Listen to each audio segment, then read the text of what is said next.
Nuestros padres y nuestros abuelos tuvieron que aprender, tuvieron que entender después de la Shoah que la vida debía continuar. Nosotros hoy estamos aprendiendo a continuar, estamos aprendiendo cómo continuar después de la masacre del 7 de octubre. Mientras todos los años es nuestra costumbre recibir a un sobreviviente de la Shoah que comparta con nosotros su testimonio, este año es distinto, porque en el largo inventario de las calamidades que han azotado a nuestro pueblo a lo largo de la historia, se ha añadido en el último año una más. Y por eso este año el testimonio que vamos a escuchar, un testimonio de vida y de supervivencia, es otro. Cuando lo llamé y la línea telefónica surcó aproximadamente 14.000 kilómetros de distancia, me dijo, por supuesto, allí voy a estar, porque necesito compartir esto con ustedes. Como mis abuelos, como nuestros abuelos, que sobrevivieron la Shoah y que encontraron fuerza y resuello para seguir adelante, compartiendo su testimonio. Hoy los sobrevivientes del 7 de octubre encuentran fuerza compartiendo su testimonio de vida y de supervivencia.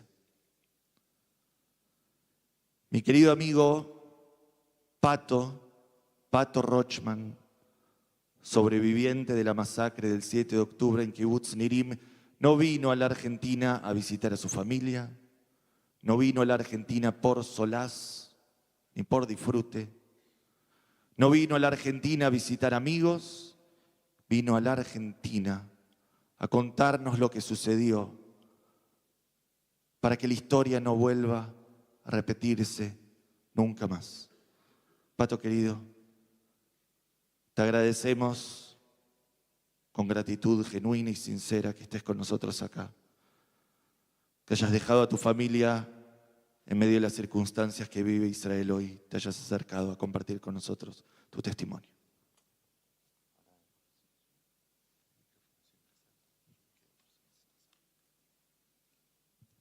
Hola a todos.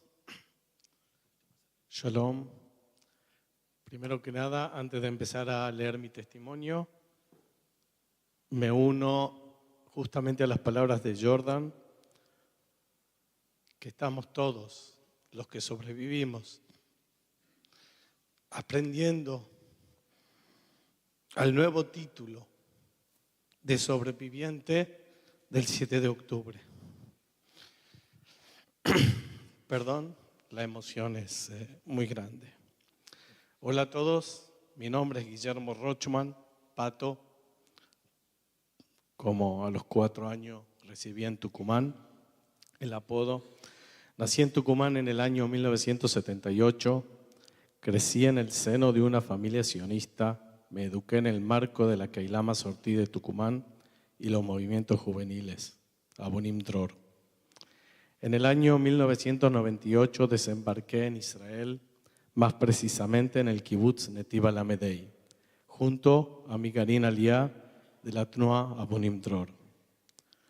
Uno de nuestros miembros es Yair Or, que todavía está secuestrado en Gaza. Unos años antes, después, en el año 2002, me mudé junto a Mariela Dickenstein-Schneid, hoy Rochman, mi pareja, mi esposa, a Kibutz Nirim, del que somos miembros hasta el día de hoy. Allí, precisamente en Beersheba, nacieron, pero en el kibutz crecieron nuestros 3 hijos. Shir, que hoy tiene 18 años, Alon, 16 años, y Itai, de 13 años, que en diciembre va a ser bar mitzvah.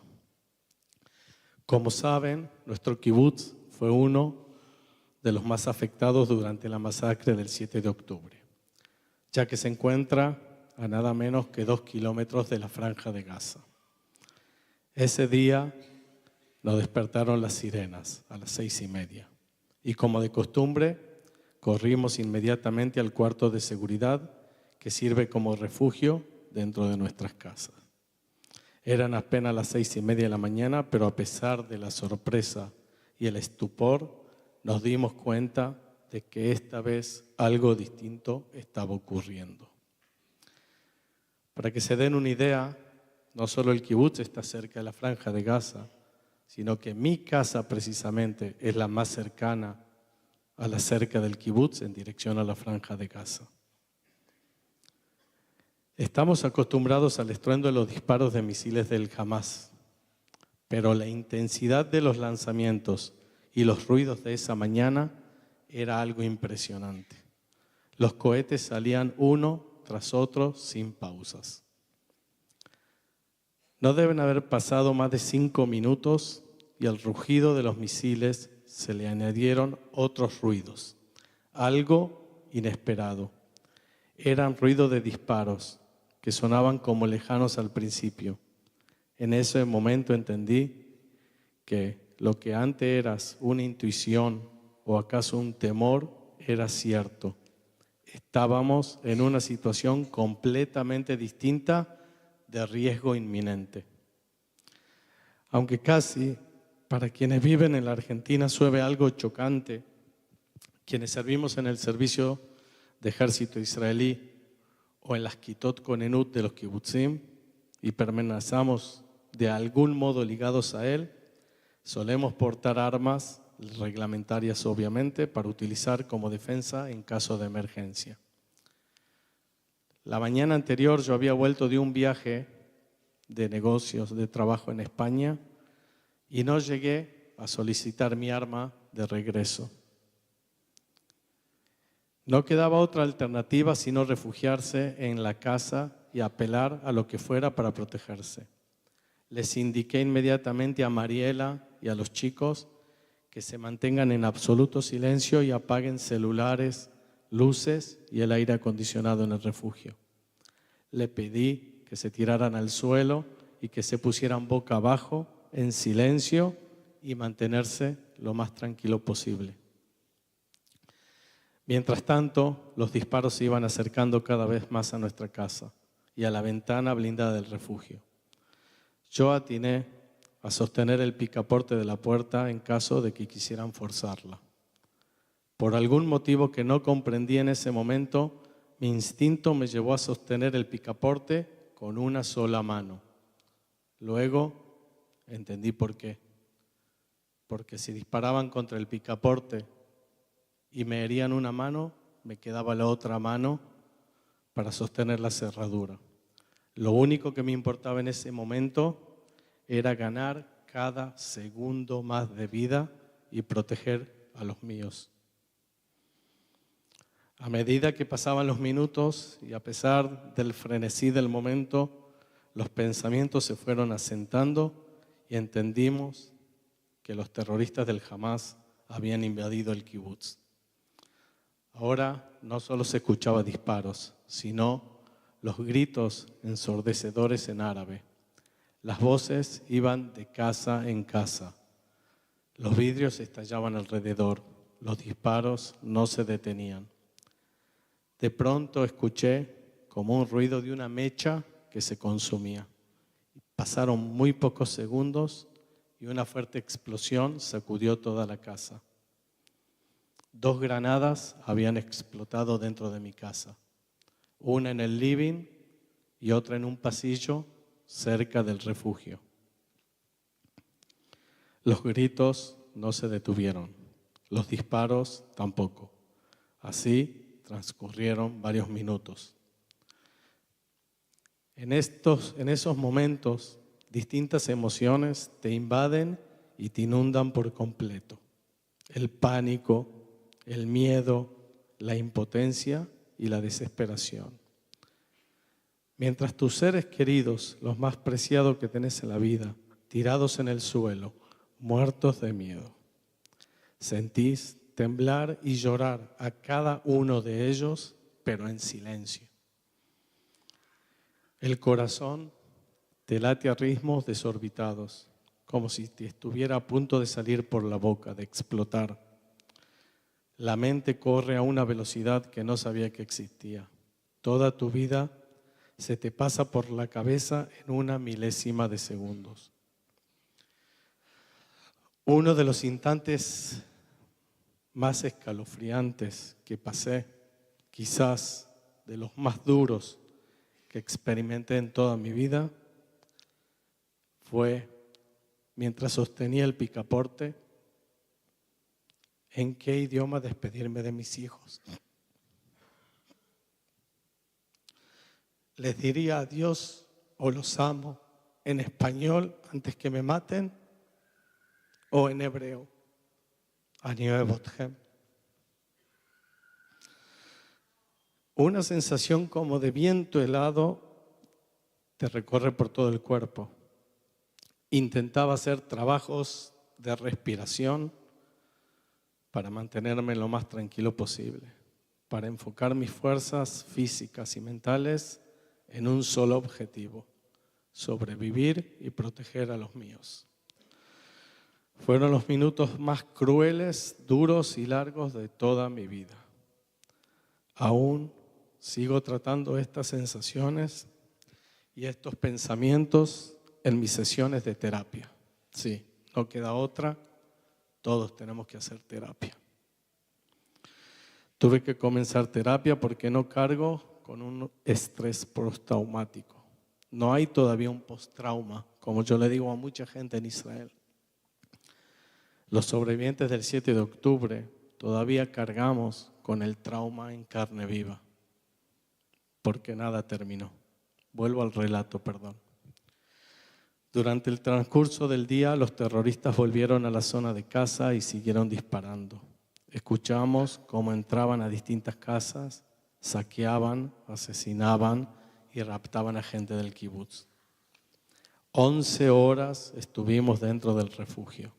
Piénsenlo, 11 horas, casi mediodía, unas pocas horas menos de la cantidad de tiempo que pasás despierto en un día normal, yendo al trabajo, a dejar a los chicos a la escuela, a tomar un café con un amigo.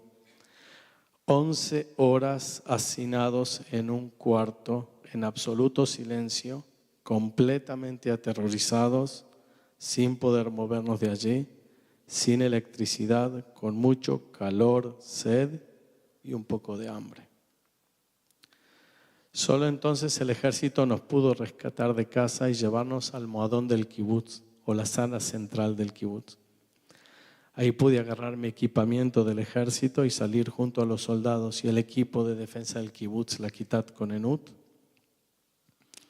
a rescatar a la gente que aún permanecía en sus casas. Algunas ardían en llamas a altas horas de la noche. En otras yacía gente asesinada, cuerpos masacrados, mutilados, dentro y fuera de las casas. Comenzamos a darnos cuenta de que quienes no habían sido asesinados habían sido raptados de sus hogares. Así transcurrió la otra parte de mi día, hasta que fuimos evacuados a Eilat al día siguiente. La evacuación del kibutz el domingo por la tarde no fue nada simple. Se debía acompañar a un miembro de cada familia a buscar las pertenencias indispensables de su casa. Cada uno contaba con solo 15 minutos para hacerlo. Muchos no tenían ni siquiera sus autos para retirarse por sus propios medios, ya que los vehículos habían sido baleados o quemados. A nosotros, mi familia, nos quemaron los 2 autos, por lo que tuvimos que ser evacuados en colectivo. El camino era desolador. La ruta estaba llena de autos calcinados, perforados, cuerpos tirados a los costados, tanto de terroristas como no. Sangre por todos lados, árboles ardiendo o carbonizados por completo.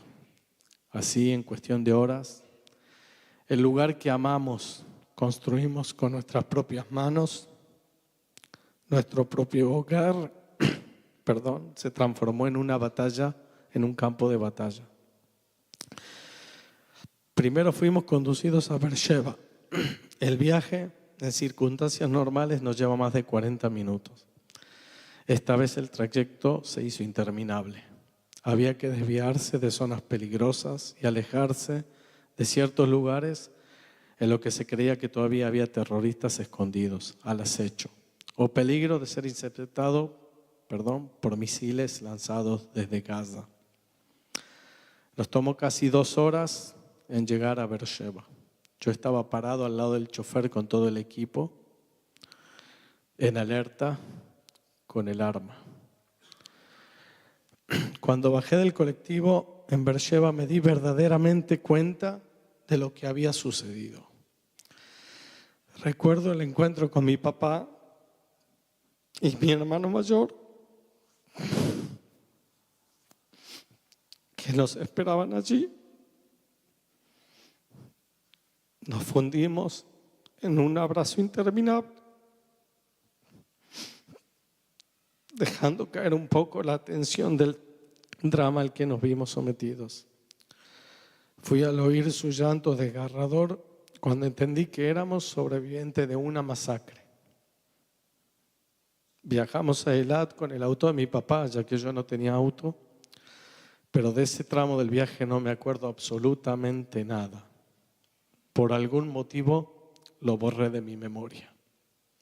Quizás porque fue durante el trayecto a Eilat que comenzaron a fluir los sentimientos, que comencé a captar los nombres de las personas que no habían sobrevivido y de aquellas que no sabíamos nada de ellos. En esos momentos no sabes todavía de modo cierto quién está con vida y quién no, quién fue raptado, quién está desaparecido y quién aún no fue encontrado. Sé que todo esto que les cuento es fuerte, quizás chocante y abrumador. No es mi intención agobiarlos, pero es importante que mencione, aunque sea de breve manera, algo de lo que no se habla mucho. Nosotros tuvimos la fortuna que otros miembros de nuestra comunidad no tuvieron, de sobrevivir y de no ser tomados como cautivos. Pero, ¿qué pasó con nosotros, los sobrevivientes después del 7 de octubre? Ser sobreviviente de la masacre implica también ser desterrado de tu tierra, de tu vida. Desde el domingo 8 de octubre, mi familia y yo comenzamos una dura aventura de desplazamiento dentro de Israel. La casa que soñamos, que planificamos minuciosamente, que construimos con tanto esfuerzo durante años y que solo pudimos disfrutar durante 3 años en el kibutz, fue destruida de la noche a la mañana. Sentís que tu vida fue abusada, que tu alma fue violentada, que todo aquello en lo que creías, que los valores en lo que educabas a tus hijos, los valores de una vida de paz y respeto mutuo, se desmoronan. De pronto te vas dando cuenta que te faltan amigos, gente conocida, de que ya no contás con conocidos que fueron brutalmente asesinados o raptados. De pronto no tenés fuerza para ir a los entierros, para consolar a las familias o para acompañar a los familiares de los secuestrados en su reclamo. De pronto te invade una sensación horrible y extraña. Sabes que vas a empezar una guerra, sabes que va a haber muchas víctimas. Hay momentos en los que sentís que tu corazón no puede contener más tanto dolor y angustias. De pronto te asaltan las preguntas, los dilemas. ¿Es esta la vida que deseas para vos y para los tuyos? ¿Vale la pena tanto sacrificio? ¿Vale la pena ponerse en riesgo por una idea o una ideología? Hay noches enteras en las que no podés conciliar el sueño. Las lágrimas mojan la almohada y sentís un peso asfixiante sobre tu corazón, sentís que no podés respirar. es en ese momento de dolor, de depresión, intentas aferrarte a la vida y te preguntas, si quedé con vida, por algo será, ¿no?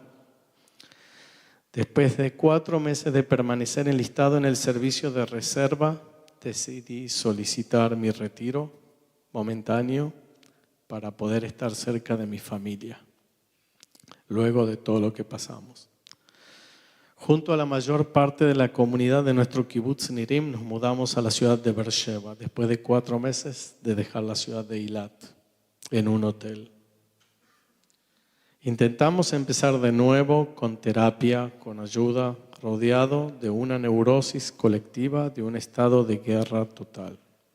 Volví al trabajo, volví a bailar en el grupo de Rikudim Ora Shemesh, donde bailo hace más de 10 años, donde nuestra amiga Mira Shtal, que en paz descanse, fue asesinada en el kibutz Kfar Aza esa mañana.